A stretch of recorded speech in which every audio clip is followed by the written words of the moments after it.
মিনাশ-শাইতানির রাজিম। বিসমিল্লাহির রহমানির রহিম। শয়তান আর আপনাকে ধোঁকা দিতে পারবে না।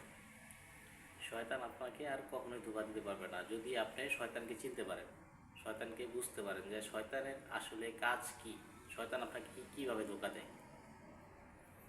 যখন আপনি শয়তানের ধোঁকা বুঝে ফেলবেন তখন আপনাকে আর শয়তান ধোঁকা দিতে পারবে না।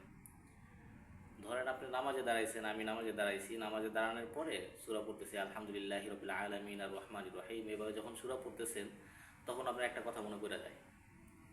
যে কোনো একটা কথা, ভালো কথা হইতে পারে, খারাপ কথা হইতে পারে, যে কোনো কথা হইতে পারে, তখন আপনার মনে পড়ে গেল। তখন আপনাকে আগে থেকে মাথায় ভিতরে যদি থাকে যে আসলে ওই কথাগুলো কিন্তু আপনার না, আপনি তো সূরা পড়তেছেন আলহামদুলিল্লাহি রাব্বিল আলামিন আর রহমানির রহিম এভাবে করে সূরা পড়তেছেন। তো তার মাঝখানে আপনার ওই কে টাকা পাইবো, কে কি হইলো, কোথায় কি হইলো না হইলো, নামাজের বাইরে যে চিন্তাগুলো আসলো ওই চিন্তাগুলো কিন্তু আপনার না, ওই চিন্তাগুলো হচ্ছে শয়তানের। শয়তান আপনার ভিতরে বসে বসে ওই কুমন্ত্রণা দিতেছে। শয়তান আপনাকে এই কথাগুলো মনে করাই দিতেছে। ওই কথাগুলোর সাথে আপনার সূরার সাথে আর আপনার সাথে কোনো সম্পর্কই নাই। এইগুলো হচ্ছে পুরোপুরি আলাদা, আপনার থেকে পুরোপুরি আলাদা। ওই কাজগুলো হচ্ছে শয়তানে করাইতেছে।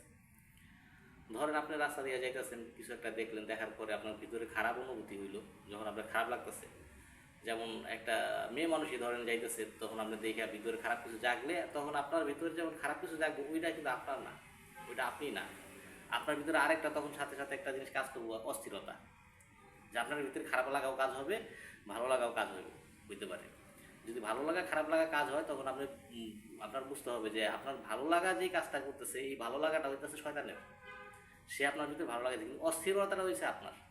আপনার ভিতর যে অস্থিরতা লাগতেছে, আপনার ভিতরে অস্থির হয়ে গেছে, আপনার খারাপ লাগতেছে যে আসলে ঠিক হইতেছে না, আপনি বলতেছেন যে ঠিক হইতেছে না, এটা হচ্ছে না আপনি। আর যে খারাপ মানে আপনার মনের ভিতরে শান্তি দিতেছে যে ওইটা হচ্ছে শয়তানের শান্তি পেতেছে, এমনকি শয়তানের অনুভূতিটা আপনার ভিতরে প্রকাশ করতেছে। তার মানে হচ্ছে আপনার দুনিয়াতে যত ভালো দিকগুলো আছে, যদি ভালো কাজের ভিতরে কখনো খারাপ কিছু আসে, খারাপ কিছু ধরেন হয়ে যায় বা দেখে হাফালা মানে ভিতরে জাগে, তখন ওইটা বুঝতে হবে যে ওটা আপনি না। আসলে আল্লাহ আপনাকে ওই খারাপ কাজের জন্য বানায় না, আপনার ভিতরে খারাপ কিছু নাই। মানুষের সাথে মানুষকে আল্লাহ সৃষ্টি করছে খারাপ কিছু দিয়ে না, মানুষকে আল্লাহ অনেক মহব্বত করে ভালোবাসা বানাইছে। খারাপ কিছু মানুষের ভিতরে নাই। মানুষের ভিতরে খারাপ হচ্ছে ওই শয়তানের অংশটা, নফস। এই যখন আপনি আপনি যদি বুঝতে পারেন যে আসলে আপনার ওই মনের ভিতরে চাইতেছে যে ওরে দুরা মারি, ওরে দুরা কাটি, ওরে পিটামো, ওর আমি বিচার করবো, ওর ক্ষতি করবো, ওইটা আপনার চাওয়া না, ওইটা আপনার চাওয়া হইতেই পারে না। মানুষ কখনো মানুষের ক্ষতি করতে পারে না, চাইতেও পারে না। ওইটা হচ্ছে শয়তানের চাওয়া।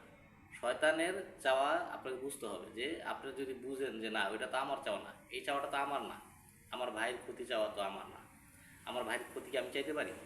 আমি কি কারো ভালো দেখলে আমি কি অহংকার মানে হিংসা করতে পারি? না, এটা আমি করতে পারি না। এটা কে করে? এটা করে হচ্ছে শয়তান।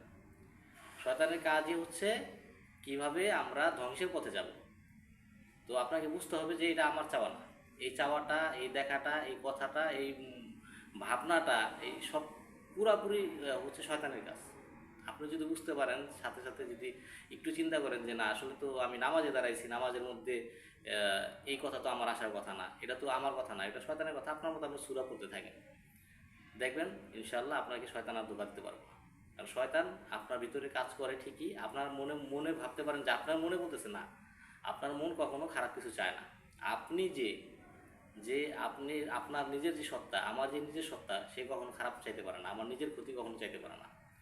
চায় কে? আমার সাথে যে শয়তান, মানুষের সাথে যে শয়তান থাকে, এই শয়তানটাই এই খারাপ চায়। তার কথাবার্তা, তার চলা চলতি, তার চাহনি, তার দৃষ্টিভঙ্গি, তার সব কিছুই শয়তান। সে তো শয়তান, শয়তানের কাজই তো শয়তানি করা। তো আপনাকে বুঝতে হবে যে শয়তান কখনো মানুষের ভালো চায় না, আর মানুষ কখনো মানুষের ক্ষতি চায় না। আপনি আপনার ভালো চান, শয়তান আপনার ক্ষতি চায়। আপনাকে বুঝতে হবে যে আপনার চাওয়া যেটা ভালো, যেটা এটা আপনার চাওয়া, খারাপ যদি কোনো কিছু মনে চায় থাকে এটা হচ্ছে শয়তানের। এটা আপনাকে বুঝতে হবে। তো সবাই ভালো থাকবেন। আসসালামু আলাইকুম।